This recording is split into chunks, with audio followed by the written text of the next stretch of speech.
என்ன மேஷராசி அன்பர்களே வாங்க, இந்த மாதத்தை பொறுத்தவரையிலும் துரியோதன படை உங்களுக்கு ஏற்கனவே மாண்டு போச்சு. 2025 இருந்து 2026 வரலும் படை. ஒரு மனிதனுக்கு படை என்பது என்ன?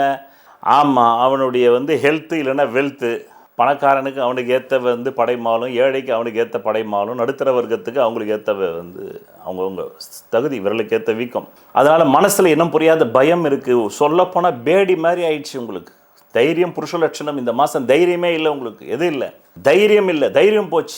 தைரியம் தானேங்க முக்கியம். ஆக அந்த தைரியமே உங்களுக்கு இந்த மாதம் இல்லைன்ற நான். இந்த தைரியமே உங்களுக்கு இல்லாததுனால நீங்கள் என்ன பண்ணுவீங்க? என்ன பண்ண போகிறோம், ஏது பண்ண போகிறோன்னு பிளான் கூட பண்ண முடியல, முயற்சி பண்ண முடியல. மனசுக்குள்ளே இன்ட்யூஷனில் தான் சில காரியம் பண்ணுறீங்க. பார்த்து ரொம்ப எச்சரிக்கையாக இருக்கணும். இந்த மாதம் நிறைய பேருக்கு ஆவி கிரகம் அப்படி இருக்குது. பிறகு தொழில் ஏதாவது பண்ணி வந்துடணும் அப்படின்னு நினைக்கிறீங்க.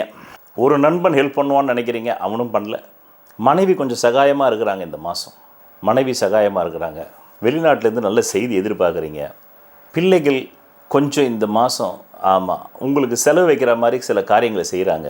தொழில் செலவு, பிள்ளைகள் செலவு, மனைவி விஷயத்துலையும் செலவு வருது. மருத்துவ செலவு வரலாம், துணிமணி வாங்கி தரலாம், கல்விக்காக செலவு பண்ணலாம், இப்படி வரலாம். தூர தேசம் போகலாமா, ஊரை விட்டு ஓடிடலாமான்னு சில பேர் பிளான் பண்ணுறீங்க.